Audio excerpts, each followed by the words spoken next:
How political swamps are made and drained. How to cancel culture. And why Biden makes no fracking sense. This is the Dinesh D'Souza podcast.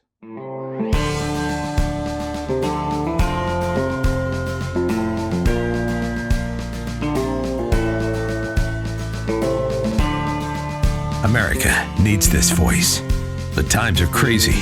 In a time of confusion, division, and lies, we need a brave voice of reason, understanding, and truth. This is the Dinesh D'Souza podcast. Mike Lindell of MyPillow has been in the battle because all these retailers, pressured by the left, have been canceling distribution of his stuff. We all want to live in a society where virtue is rewarded and vice is punished. I'll be talking a little later in the show about how to deal with these cancel culture companies. But here I want to talk about the importance of backing Mike, rewarding him, supporting him, testing out his products, and you'll see how great they are.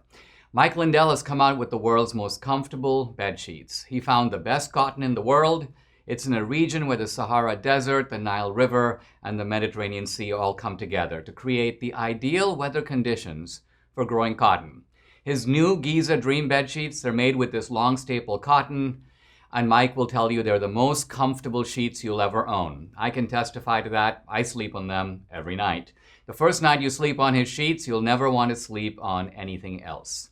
The Giza Dream sheets are available in a bunch of colors, and like all of Mike's products, they come with a 60-day money-back guarantee and a 10-year warranty. So right now, you can buy one, get one free. Call 800-876-0227 and use promo code Dinesh. For a limited time, buy one, get one free. Call 800-876-0227 or just go to mypillow.com and don't forget to use promo code Dinesh.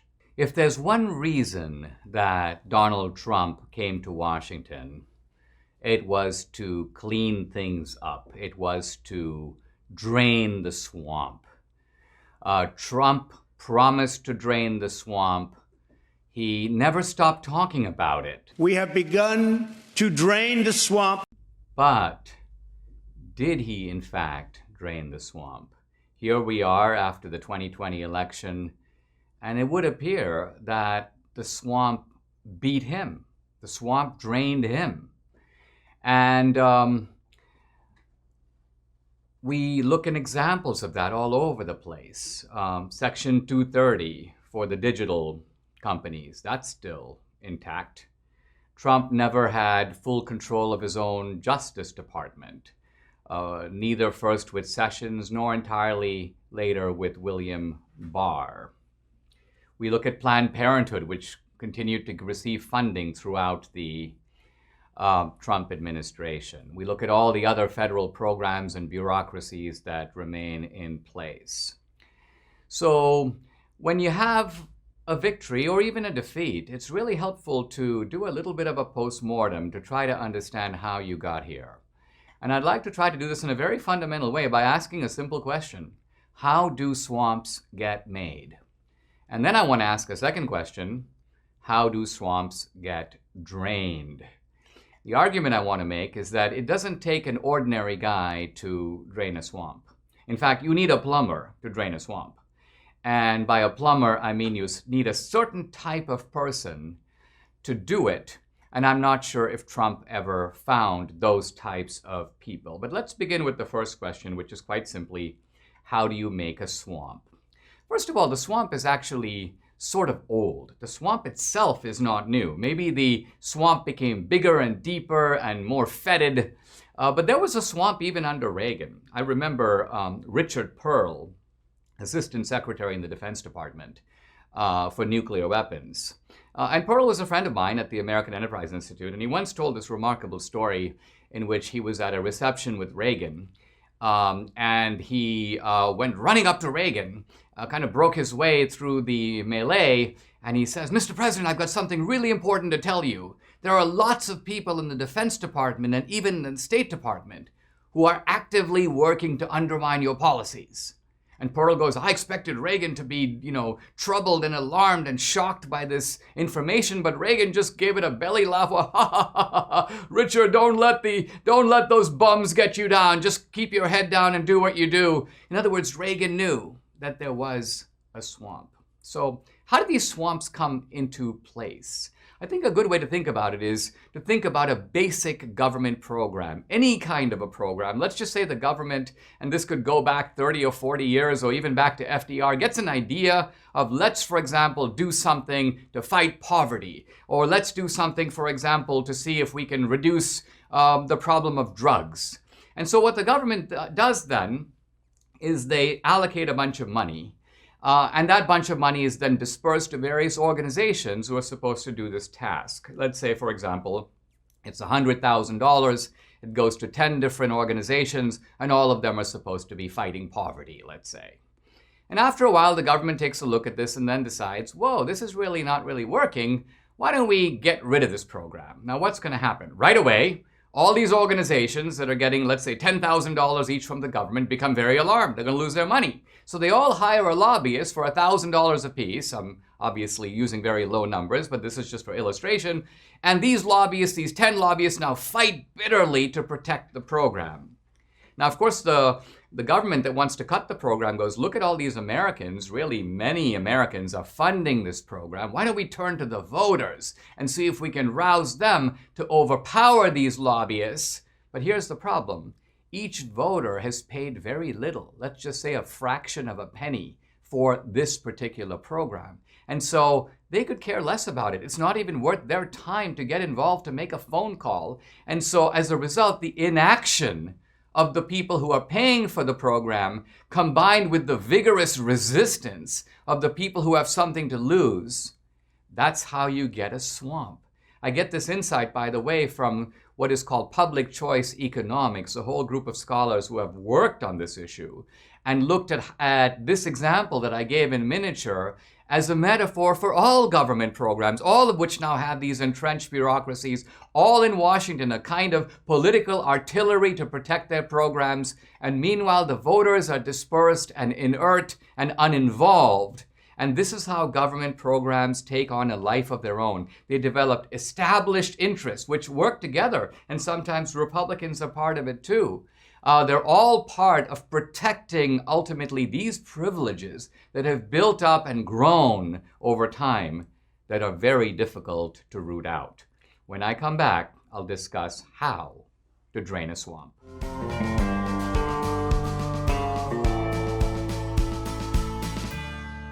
If you're anything like the millions of other frustrated Americans looking for an alternative to that other senior organization, I want you to know about AMAC, the Association of Mature American Citizens. AMAC is the fastest growing conservative 50-plus organization in America. Over 2 million people have joined and now carry the AMAC membership card. AMAC was built by folks who feel the same way we do. We're not alone. AMAC believes in and stands up for the values that have made America great: faith, family, and freedom. They believe in the sanctity of our Constitution, including the First and Second Amendments. They're fighting the good fight against reckless government spending and the ever-expanding scope of the federal government. They are pro-small business, secure borders, support our military, and respect our veterans. AMAC works hard to deliver real value to their members, providing the best benefits, discounts, and services you can find in one place. I want you to join AMAC today. Debbie and I are lifetime members. Go to amac.us and join now. Join AMAC today.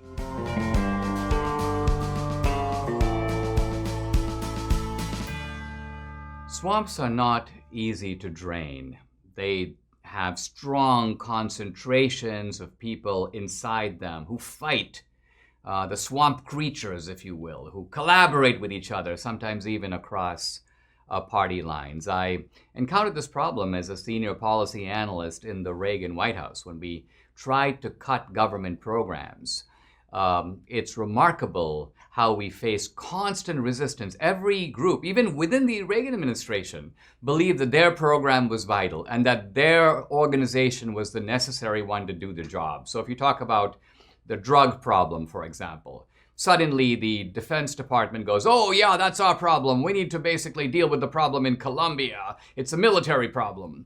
And then you have the Department of Health and Human Services go, oh, no, it's a health problem. We need more resources because we basically got to deal with drugs at the level of providing needles, providing counseling, all the various health ways of tackling this problem. And then, of course, the Department of Education jumps in and goes, oh, no, drugs is not a problem of either defense or of health. It's an education problem. After all, we have people who want to use drugs, and this requires educational programs. So everybody, and these are Republicans, conservatives, pushing for the government to divert resources, and not just resources, but importance, policy focus to them. So one of the things I learned is that if you want to drain a swamp, you sort of have to do it from the inside. You need a certain type of a skilled plumber. Now, when Trump first came in, it was said of Trump, he's a business guy. He's going to bring a totally different attitude to government. And part of that is very valuable. You may almost call it the perspective of distance. I've talked about that even on the show. The need to be able to see things from the outside with a certain kind of clarity. But there's a problem that comes with that. Imagine if I was doing this show and I had just come from India yesterday. I would have an amazing outside perspective. Everything in America would look fresh to me, but I couldn't be trusted to analyze or solve any problems in America because I would have no insider knowledge, no insider perspective. I would have no idea how things worked from the inside. By insider here, I mean a guy like Richard Grenell, a guy who's sort of been in the system, understands the system, has worked his way through the intelligence apparatus, and would kind of know what programs to cut, who to fire, who to leave a pink slip on their desk for, who you have to coddle at least temporarily. Machiavelli says, for example, that we have to learn to deal and do business with people as long as they are in a position to do us harm. Once they are safely unable to do that, then we can get rid of them and it's no problem. So a little bit of Machiavellianism is needed here. And I'm going to turn to Machiavelli for a moment because he helps us understand the nature of the problem. One of the most notorious examples in The Prince, Machiavelli's Prince, is when Cesare Borgia finds a rebellion brewing in the Romagna, the middle part of Rome, and he doesn't know what to do with it. He's in a sense an outside guy. He's presiding over this, but there's all this trouble brewing, a swamp, you might say, right in Italy. And so what does Cesare Borgia do? He hires a local man, an inside man, his own, let's call him Richard Grenell, although the analogy you'll see breaks down at this point. This guy's name is Ramiro di Orco. He is a ruthless inside man. And basically Cesare Borgia tells him, come on in, kill everybody. Just go in and do your thing, massacre the people you have to, fire the people you have to, clean the place up. And so Ramiro di Orco sets to work, and he is unbelievably good at this. And there are dead bodies everywhere, and people in prison, and people who have been fired. But of course, there's massive public resistance and anger directed at this savage inside man. And so how does the story conclude? Machiavelli says, one day, the people of the Romagna came out into the town square, and there was the head of Ramiro di Orco on a stake. And the people were confounded and amazed. And what's going on here is that Cesare Borgia diverted the popular hatred onto this other guy.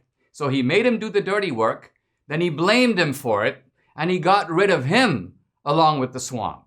Now, this is a story told from the Middle Ages by a Florentine author who is obviously describing things in very brutal, even barbaric terms. I don't mean the analogy to apply directly, but the point, I think, is not lost, and that is you need, in politics, to play hardball. You need to find people who are inside the establishment, inside the swamp, but they're your people.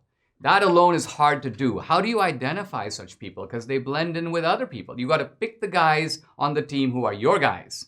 And then they've got to change the architecture. They've got to change the swamp itself to make sure that they're cleaning it up. They may not be able to clean it up completely, but they're making progress in cleaning it up. Now, if all of this seems like a very tall order to ask of Republicans to do, let's remember, Democrats do this.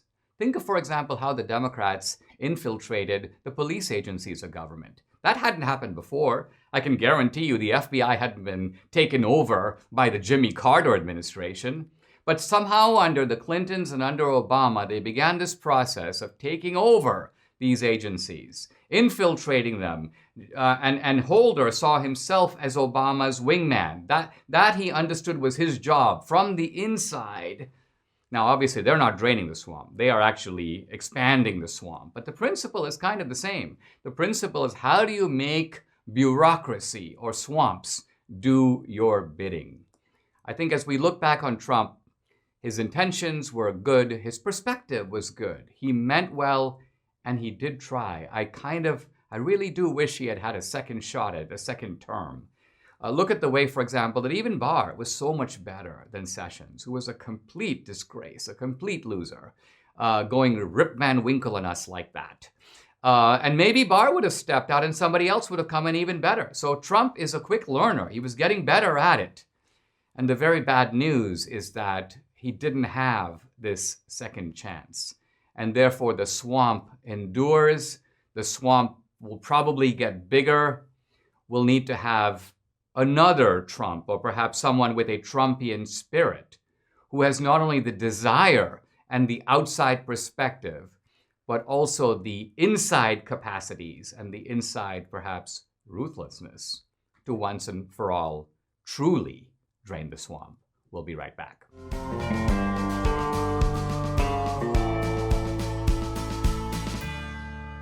We're now at the mercy of one-party control and an agenda driven by tax and spend economics. I don't need to get into the social ramifications, but fiscally you can expect compounded growth of our national debt and the systematic devaluation of the US dollar.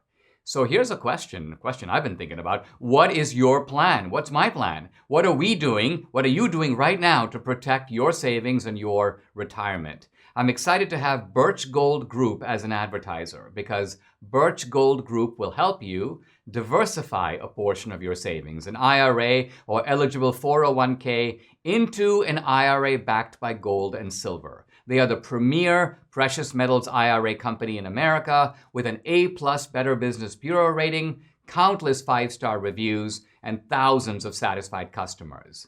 There's a tidal wave of inflation coming. Gold is your hedge. Debbie and I are putting money into this. You should text Dinesh to 484848 for your free information kit on precious metals IRA, or to speak with a Birch Gold representative today. Time is running out, but you can protect your savings now. Text Dinesh to 484848.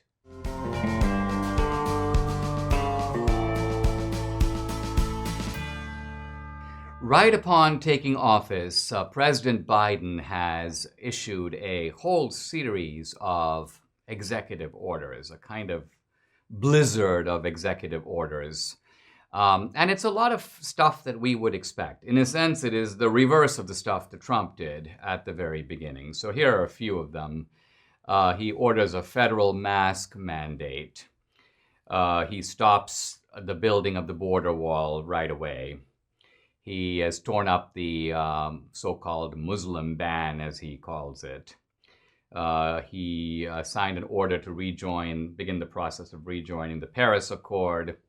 He dissolved the 1776 Commission. And he's done a bunch of other stuff. He apparently has some sort of a transgender order. I'll have to look at that more carefully, but I guess Hunter Biden will now be able to use an open kimono in the women's restroom. Most significantly for me, he has an executive order on fracking, an executive order that brings fracking to a temporary halt, and he's also blocking new leases on oil and gas for a period of 60 days. Now, he said he would do it. We can't be all that surprised that he did it. He denies that he's banning fracking completely. But let's think about this. Fracking is actually one of the great innovations of the last decade or so, a couple of decades now. It's a new way to pull oil out of the ground that couldn't be gotten at before. It allows the United States to achieve something that was for a long time just a dream, energy independence. We don't rely anymore on the Middle East. We don't have to be drawn in to Middle Eastern catastrophes anymore. So all of this would seem to be a great boon, not to mention the jobs that are created with the Keystone Pipeline that Biden, again, just canceled. So this is a very disturbing set of developments just because it makes no fracking sense. Why would you want to do this? Why would you want to terminate a completely safe procedure? And if you say you're not terminating fracking in general, why terminate it now? Why terminate it at all? Well, the answer, of course, is that the Biden people are responding to the environmental movement, to climate change.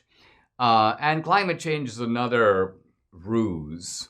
By ruse, what I mean is that the climate is not changing.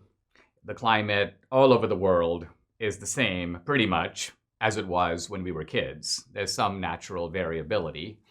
And scientists who are paid large amounts of money to discover climate change go and take temperature readings in one section of the ocean, and if those don't cooperate, they go take them in another part of the ocean to find something that says, oh, the temperature has gone up 1 degree in the last 100 years. There you go, evidence of climate change. Now, it's important to realize that all these politicians who say, listen to the science, most of these people don't know any science. They're not listening to the science. They're incapable of understanding the science. Just show them a climate chart and ask them to make sense of it, and they'll look at you like you're from Mars. So they don't know if the Earth is getting hotter or colder, and quite frankly, they don't care. Their behavior shows that they don't care. The Obamas just purchased this massive property on Martha's Vineyard. These are the same Obamas who go on telling you, the oceans are rising, the cities are going to get swamped, coastal cities won't exist anymore. Well, if coastal areas are all getting swamped, why would you invest $12 million on oceanfront real estate? Why would the Bidens have a beach house right there in Rehoboth Beach on Delaware? The reason is they can look around, they can see property values are holding, and the fact that property values are holding tells you this. It's not just that the Obamas know it's nonsense. Buyers know it's nonsense. Sellers know it's nonsense. Real estate agents know it's nonsense. Everybody knows it's nonsense, and the market reflects that. But at the same time, when you put aside the common sense of the market, you get this political, bloviated rhetoric, which kind of offers you a reality that doesn't match anything in your experience. It's kind of like these fashion magazines who say things like, ever since the beautiful Michelle Obama stepped off the stage and the ugly Melania came in, and now we're back to the gorgeous Kamala Harris. It's sort of like, I mean, I know beauty's in the eye of the beholder, but really? Are we supposed not to believe our own lying eyes? Are we supposed to ignore our experience and go with Vogue magazine tells us about this? So here's the point I'm trying to make, and that is that this climate change operation is an effort for the government to establish greater control over the economy. And that's really what the left, that's really what the Democrats want. But as I think back on this, and Debbie and I live in the state of Texas, we make movies, and for our movies, we look for investors. And some of the guys we talk to are oil guys, people who deal with pipelines, they deal with fracking. And we say to them things like, hey guys, you know what? The Democrats basically want to destroy your industry. They want to take away, in effect, your livelihood. The reason we want you to invest in our movies is because we are trying to defend the infrastructure of free markets and capitalism and upward mobility. Look at the fracking industry. You've got a bunch of guys, some of whom never finished high school or just high school grads who never went to college. And these are guys who normally would be working for $15,000, $20,000 a year, maybe a little more. But they can make $100,000 a year working in the fracking industry. And so they travel long distances and they live in small cabins and they work really hard. But they're really excited that here's an industry that makes money and gives them the prospect of a good life. All these people are now imperiled. And so we say to these oil guys, you know, you should try to support us. Why? Because you're sort of like the guy who goes out west in a covered wagon, you're setting up your homestead, and there are outlaws, in this case the left, and they want to destroy you. I mean, they want to tear down your fence and burn down your house and rape your wife, and you need to hire some gunslingers of your own who are going to keep these bad guys away. And the remarkable thing is there are so many people on our side, people who have the means, who have the resources, who say things like, well, we're really upset because of Trump's tweets. I just wish that guy would stop tweeting. Or he just doesn't have the right demeanor, Dinesh, to be president. Or they say things to me like, well, Dinesh, you're making these movies, but it's kind of hard to get people to go to the theater to see a documentary. What's the profit expectation in a movie like yours? And I go, listen, I'm going to work really hard to make your money back in the market, but I'm not doing it for the money. I'm doing it to get the message out, and you should too. You have far more to gain than I do in fighting this battle. Why? Because I will thrive in a Biden administration. I'm a public critic. I can do a podcast like this one. I'll have a job. I'll have plenty to do. I'll have, in fact, more material to do it with. I'll have more butts to kick.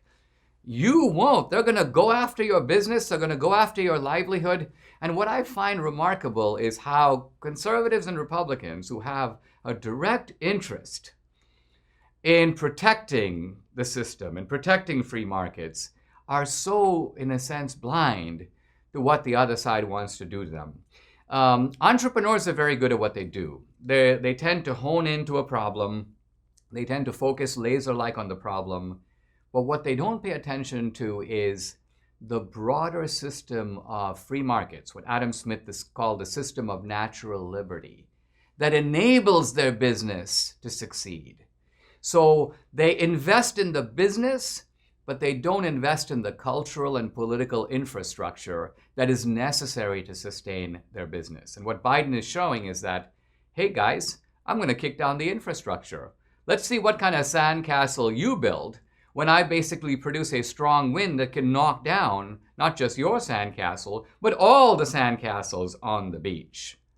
I think it's time for us to take stock, and this will be a very eye-opening lesson in what the Democrats have in store for us. I think it's going to be painful, but hopefully from it, we'll learn a painful lesson, and we'll learn how to fight better in the path going ahead. I'll be right back.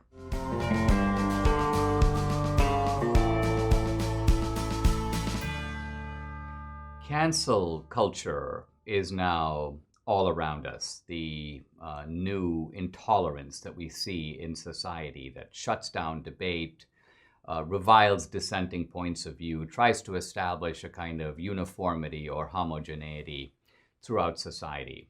We now see it in digital media. We see it elsewhere, even in corporations.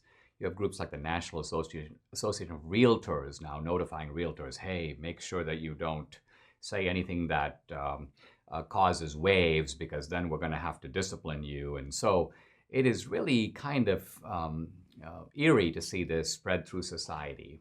But I had this eerie feeling a long time ago when I was on the American campus, when I spotted this cancel culture beginning, and it began there. It began on the campus.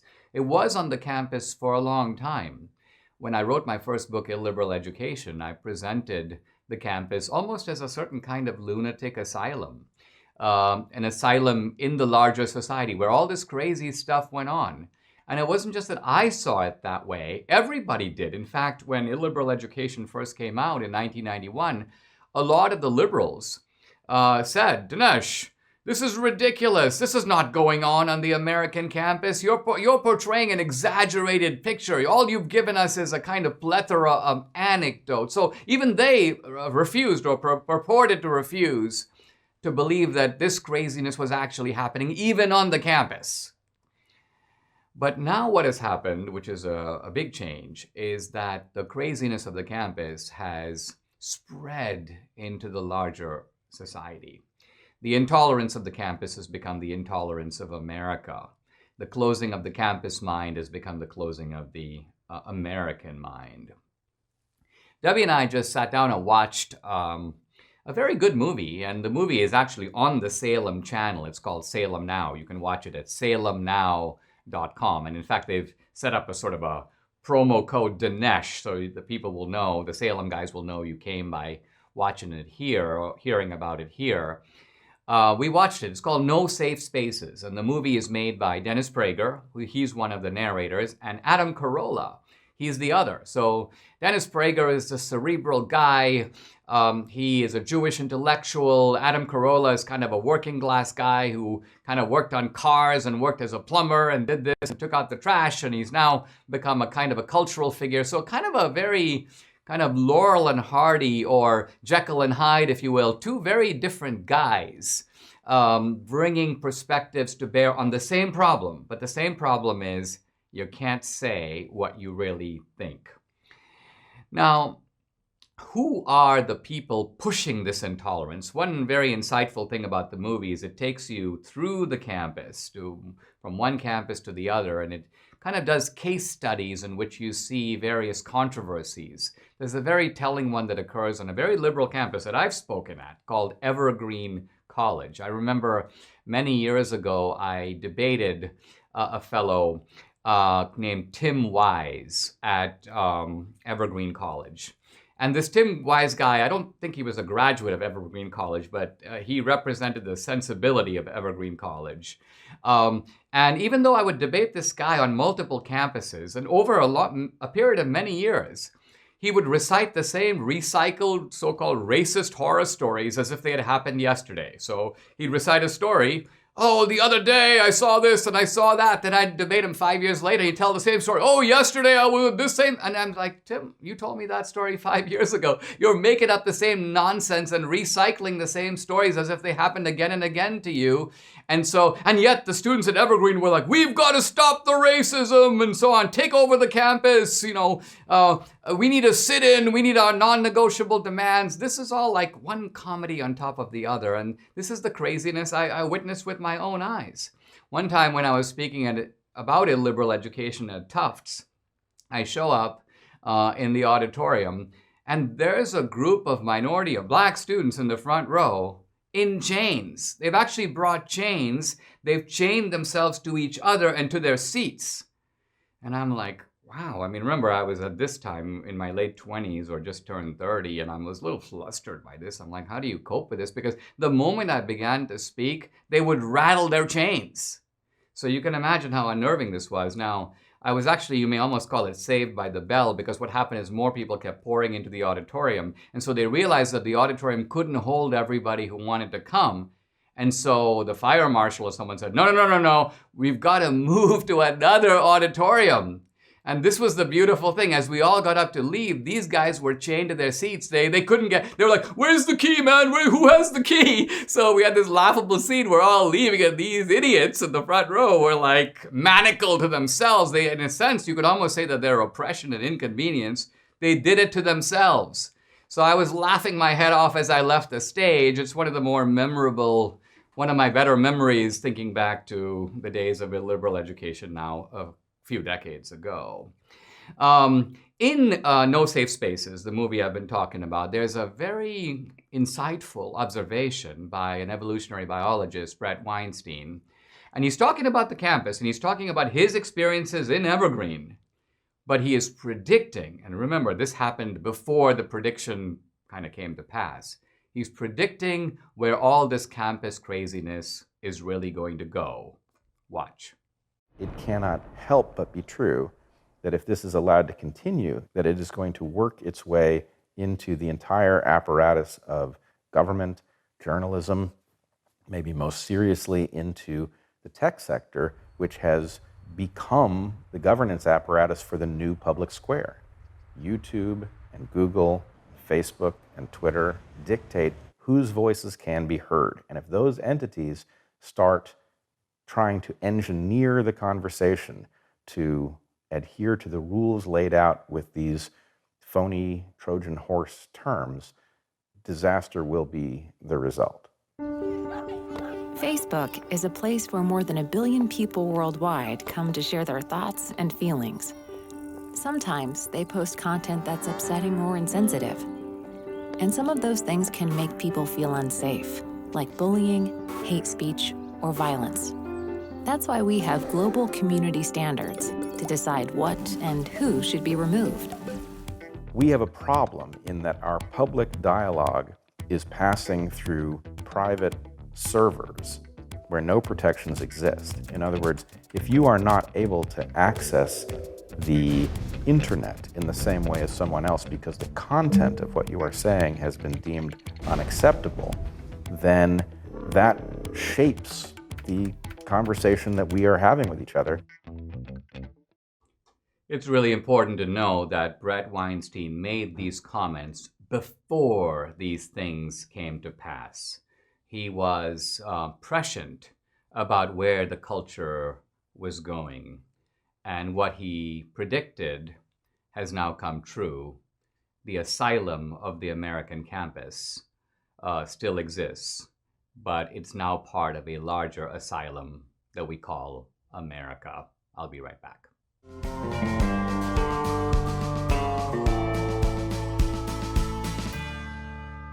I woke up this morning in my MyPillow pajamas, and I was a little bit like a kid. I'm like, Debbie, touch these pajamas, touch them, see how soft they are. It's just because they're so comfortable, and of course I've been sleeping the previous night on a MyPillow pillow and on MyPillow sheets. So let's just say that Mike Lindell has come into our lives in a pretty big way, and we're really happy about it. He's a great guy, and he makes terrific stuff. He makes wonderful bed sheets. He's found the best cotton in the world in a region where the Sahara Desert, the Nile River, and the Mediterranean Sea all come together to create the ideal weather conditions for growing cotton. His new Giza Dream bed sheets are made with this long staple cotton. He guarantees they will be the most comfortable sheets you'll ever own. The first night you sleep on them, you'll never want to sleep on anything else.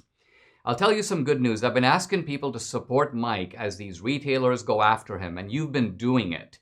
Mike will text me from time to time and he goes, oh my gosh, Dinesh, your audience is responding like nobody's business. So I'm really thrilled that we're coming together to support this entrepreneur who makes great products. And we're doing it to show him that they're not going to be able to take him down. We are going to sustain this guy. We're going to reward him for the good stuff he's doing and for the great stuff he makes. Now, these Giza Dream Sheets are available in a bunch of colors. Like all of Mike's products, they come with a 60-day money-back guarantee and a 10-year warranty. So right now, you can buy one, get one free by calling 800-876-0227 and use promo code Dinesh. For a limited time, buy one, get one free.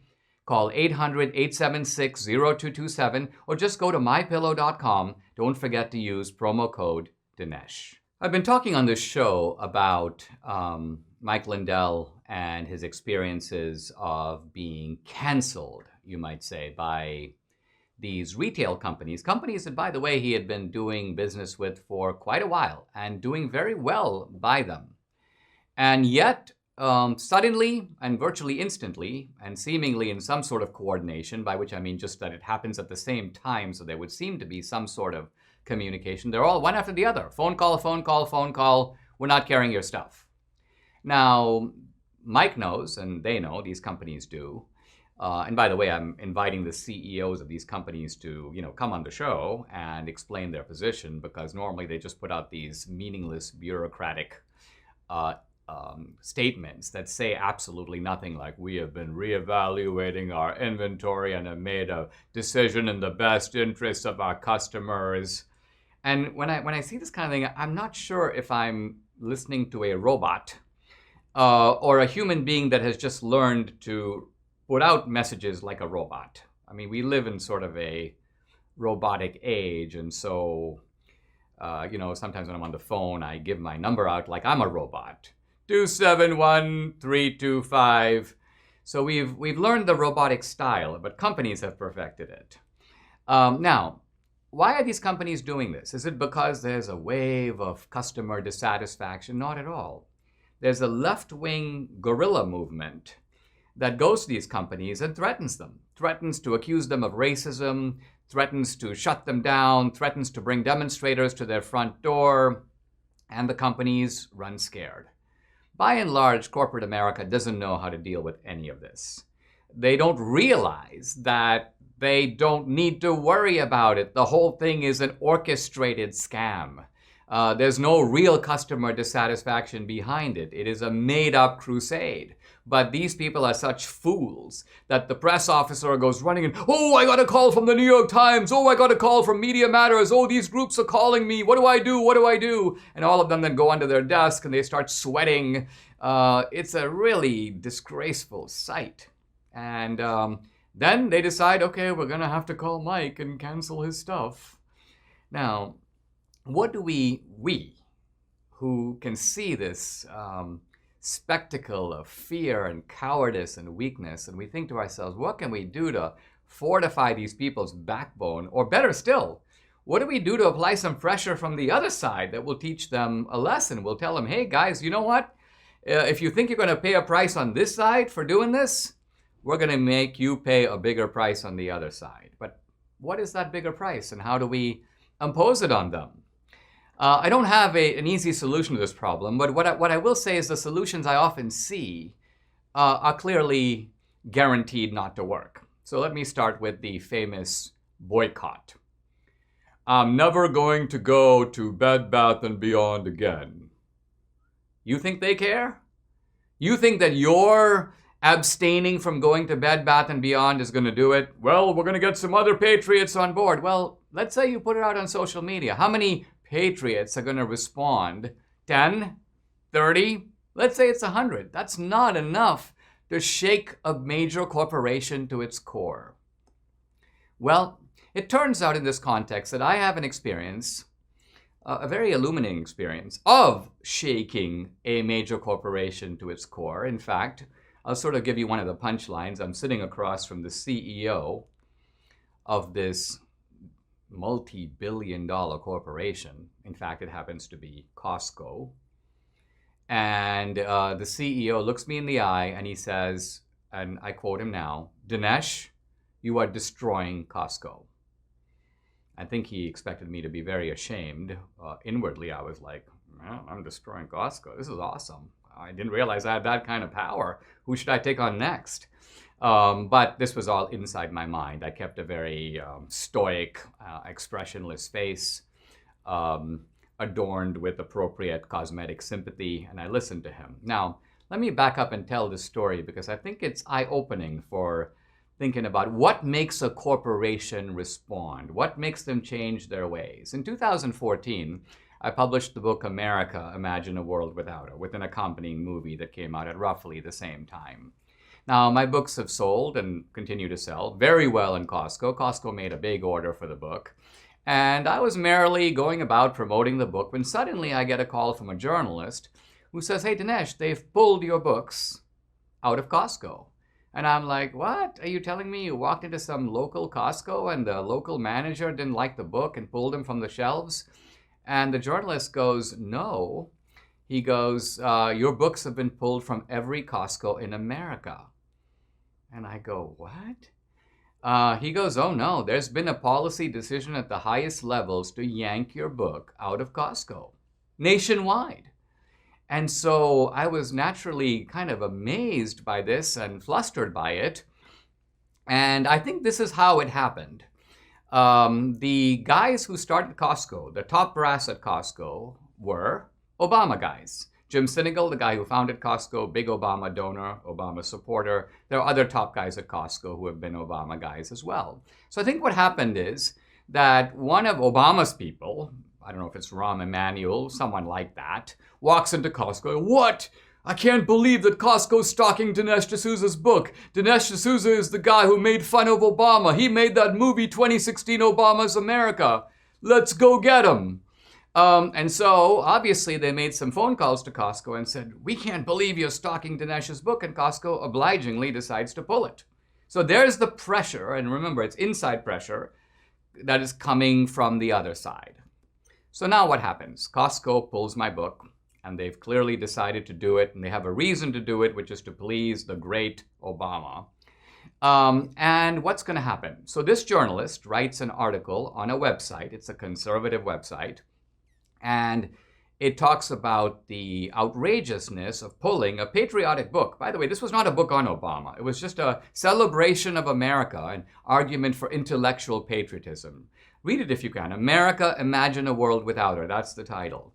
And a book written from the immigrant point of view. And they, by the way, pulled it right around the 4th of July. So there was a kind of vein of outrage that ran through this website, not just the article, but all the responses to the article, hundreds of them, basically saying, what the heck?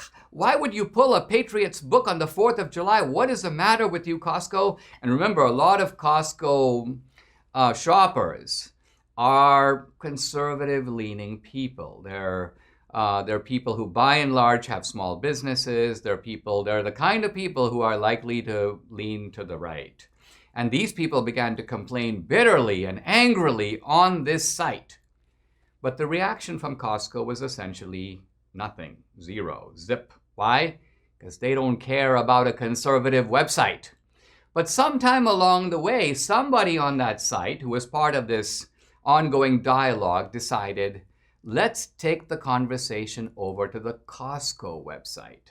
And so what happened, and this was almost like a kind of snowball gaining snow, hundreds of people on the website became thousands of people on the Costco site, and these people were super pissed. So what they began to do is review all the Costco products negatively. Not just the decision to take my book away, but we hate the Costco grills. Their barbecue grills suck. Their food is horrible. They just began to trash the site by saying how everything Costco did was horrible. And many of them went the extra mile. They would take their Costco executive membership card with the scissors and take pictures of themselves cutting up their card. They'll never go to Costco again. To heck with their membership, even though they paid for it. And they posted those photos on the Costco website. And you can only imagine the consternation that Costco felt when a major vehicle of doing business was being trashed, you might almost say, in this way. Costco went berserk, and literally within a day, the leadership of Costco made emergency phone calls to my publisher. Please fly Dinesh up to Seattle, to the Northwest. We need to have an emergency meeting with him. I had the emergency meeting, and that's when the CEO looked me in the eye. And he implied, for example, that his job was even in the balance, that he might get fired over this. That's when he said to me, you're destroying Costco. And the actual reply that came out of my mouth was, no, sir, I'm not destroying Costco. You have antagonized your own customers. You are to blame for this. You did this. You take the responsibility, and I hope you correct it. I shook hands with him and I left. By the time I had landed back in San Diego, where I lived at the time, Costco made a 180-degree U-turn. They immediately rescinded their ban. Not only did they restock all my books, but they said that, Dinesh, when your movie comes out, we're putting up individual standees. So all the other movies are going to be on one table. Your movie is going to be prominently displayed on a separate table.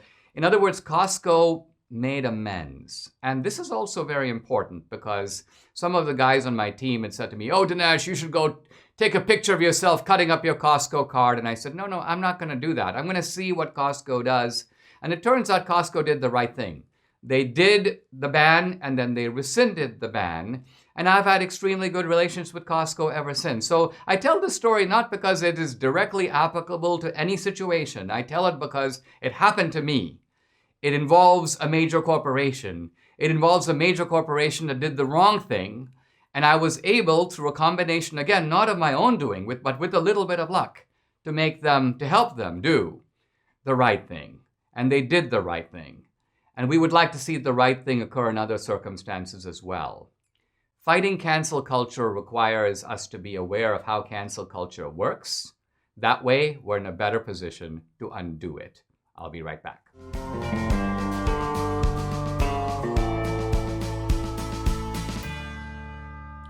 Today is the anniversary of the notorious Roe versus Wade decision that legalized abortion, that overturned state laws in all 50 states on abortion in 1973. It's widely regarded by constitutional scholars to be a catastrophic decision, a decision perhaps even in the league of the Dred Scott decision, which in effect legalized slavery in the territories. I'm really happy to have on the show, well, this is one of those all in the family moments, my daughter, Danielle D'Souza Gill, who has written an important book on abortion. In fact, a different type of a book than most of these books. Generally, we feel like we kind of know the contours of the abortion debate. Yes, I've heard this. Yes, I've heard that. This is a book that opens up new windows into that debate and gives us a fresh way to look at it. So I urge you to get the book, The Choice, The Abortion Divide in America. Hey, Danielle, nice to have you on the show. Thanks. Let me begin with your opening chapter, in which you make a very startling observation. You look at abortion in a wider context, and you say we can think of it as one of the forms of mass killing in the world. So can you maybe begin by saying how many casualties have we had in America since Roe versus Wade, in the roughly 45 or so years since Roe, and then put that in the context of mass killing in general? Yeah, today it's been 48 years since Roe v. Wade, and there have been over 61 million abortions in America alone since Roe v. Wade. But if we look at the worldwide casualties, if we look at just 2018, for example, we can see that HIV/AIDS took about 1.7 million lives, cancer took about 8.2 million lives, whereas abortion took about 41.9 million lives. So it is definitely the greatest form of mass killing in the world going on today. Now, it seems to me that by and large, when we think of mass killing, we don't think of it happening here. We think of mass killing, oh, there was a famine in Rwanda and lots of people got killed. There was genocide occurring in some place in Africa, or the Chinese government is cracking down on dissidents over there in Shanghai. But I think part of the tragedy of abortion, the relevance of it to us here in America, is that this is a form of mass killing that is going on around us. You can almost speak about the mass killing next door. Do you feel that this gives the debate a particular horror and poignancy? Absolutely, especially when we consider that Planned Parenthood receives federal funding. They're the largest abortion operation in America, the largest abortion provider. So when they say that they are actually about these other services that they perform, in reality, they're performing hundreds of thousands of abortions per year. And in America, we have usually between about 800,000 or so, maybe even up to 1 million abortions a year. And so we absolutely are a great offender of abortion. And even now, when we look at what's happening with the Mexico City policy, we can see that under Biden, we are going to be funding abortion overseas. What do you think about the election? I mean, I know you're someone who had talk about in your last chapter the prospects for overturning Roe, the prospects for improving life chances of the unborn. Now, conservatives appear to have a majority on the court, and it's no longer an even balance. Maybe it's 5-4, maybe it's 6-3. On the other hand, I think you'd have to say that the group most decisively affected by the 2020 election result is the unborn, because to some degree for them, it's a death sentence. What do you think? Absolutely. What are your thoughts about where we stand with Roe and going forward? What can we expect from a Biden administration? We can expect that Roe v. Wade will just be seen as the baseline. Roe v. Wade won't be seen as the end point. It's just the starting point for the radical left that allows them to do things that are even worse. I know that Biden and Harris both want to overturn the Hyde Amendment, forcing every American to use their federal tax dollars to pay for abortions.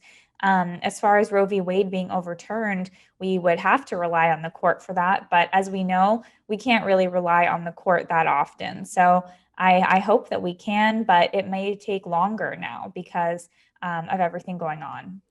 Many people think about abortion and they feel like, yes, partial birth abortion in the third trimester is horrible, but the routine type of abortion that occurs 6 weeks into pregnancy, the so-called first trimester abortion, there's nothing wrong with that. But you show in the book that there's a lot wrong with that. Can you talk a little bit about what happens in the first trimester, the so-called good abortions? What is a so-called good abortion according to the left? Well, in the first trimester, even around just 18 days in, we already can see the baby's heartbeat. Even around 6 weeks, we can detect its brain waves. In the first trimester alone, it can hiccup, toe point, squint, things like that, make facial expressions. Even every single organ that it will ever have throughout its entire life is already there in the first trimester. And only after the first trimester does development continue, even to the point after birth, even up to 25 years old, our brains are constantly developing. So we're really just talking about stages of development. But when it comes to the abortions, I guess that the left acts as though maybe are their favorites or something, if there are any favorites. I guess it would be the abortion pill, which can be taken up to about 10 weeks in pregnancy. So very early on after that, it won't really work. But it's two pills, mifepristone and misoprostol, and one of those kind of works to kill the baby, and the other one works to expel the baby. This is something you would take at home. It's usually a very bloody, painful experience of expelling that. Even Planned Parenthood and NARAL say that when you get rid of the baby, you would be likely to see blood and pregnancy tissue the size of a large lemon. You could even see a tiny face when that happens. And it's usually, according to things I've read, quite actually more painful even than some of the surgical abortion procedures, because for the abortion pill, it's happening at home and you're not in a surgical setting. We'll be right back to talk a little bit more about all this.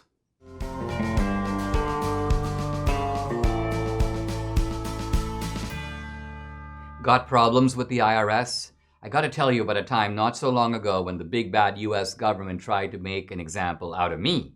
So I know firsthand the importance of having proper representation to protect your freedom as well as your finances from being taken by the IRS. Ryan, Danica, and the Christian folks at South Coast Tax will discuss your unique situation and create a tailored framework of how to attack the situation head on with the IRS and allow you a true fresh start. South Coast Tax has a settlement rate average of 3 cents on the dollar, or 97% reduction rate, along with an A+ rating with the Better Business Bureau. With 20 years of experience alone, Ryan tells me that he has yet to see a tax situation that has stumped him. And that's pretty impressive when you consider the size of the tax laws. Call Ryan at 800-TAX-3156. That's 800-TAX-3156, or check out their website at southcoasttaxresolution.com. southcoasttaxresolution.com. You'll see for yourself that it will be the best move you ever made and the first step in getting your financial freedom back.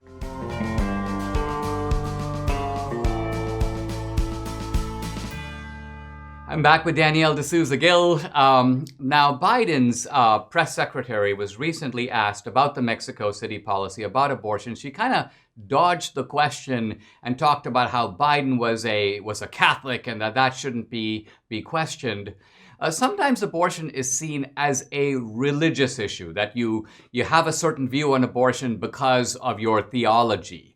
My question to you is there a secular, and maybe even one could say an atheist case for pro-life? Absolutely. The atheist Christopher Hitchens, whom you've debated in the past, was actually pro-life. He called himself a materialist. So he believed that we don't merely have bodies, but we are bodies, and all we are bodies. So there is no afterlife. There's merely pure annihilation. And so he would argue that life is the greatest thing that we have. And in order to, maximize life, we have to have life. And so to take another's life is really the worst thing that you can do, because we only have one life. So I think that even if you're secular, you're not religious, then you can absolutely be pro-life. To me, one of the most interesting chapters of your book, and this in a way kind of spells out why your book is different than most books on this kind of topic. You actually have a discussion of the philosopher John Rawls. Now, John Rawls is normally thought of as somebody that is discussed in the context of social justice, economic redistribution. So what does John Rawls have to do with abortion? Well, he lays out this argument where he basically says put yourself in what he calls the original position. And the original position is kind of removed from, let's say, society and where you end up in life. Imagine that you don't know where you'll be born, what family you'll have.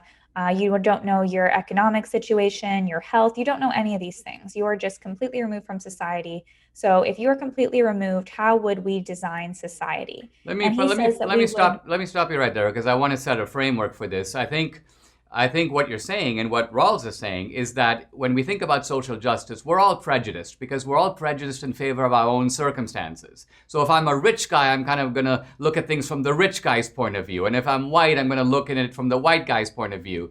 And Rawls is saying if you want to be truly fair, you have to subtract out all these, you may call it accidents of circumstance. And that's why he develops this notion called the veil of ignorance. So let's apply this veil of ignorance, will you, to abortion, and what result do you get when you think about it that way? Yeah, he says that when we remove ourselves from our position, that we are able to more clearly think of what is a fair way to have society. And I say, this isn't something he says, I say that if we don't know what's going to happen to us, then we would, of course, not allow abortion, because we could be one of those people who would end up being aborted. If you're unborn, then we, of course, would want protection for the unborn. So we would want to make it so that you're not one of the 61 million people who's aborted. So kind of what you're saying is that everybody who is for abortion has already been born. It's almost like they have already gone up the ladder and they're happy to kick the ladder out for someone else. But if they were in a position where they didn't know in advance if they were someone who is already going to be born or someone who is actually coming down the birth canal, they wouldn't be voting for their own execution, would they? Absolutely not. And we can really only look at society and how to make it better by allowing people to be born in the first place. If we don't even allow for that, then the only people who are debating this are people who have had the privilege of being born. This remains, I think, in some ways the most pressing issue of our time. It's an issue that isn't going away, but the tragedy continues all around us. And I'm sorry to say, I think it's going to intensify in the Biden years. Thanks, Danielle. Always fun having you on the show. And thanks, everybody, for watching.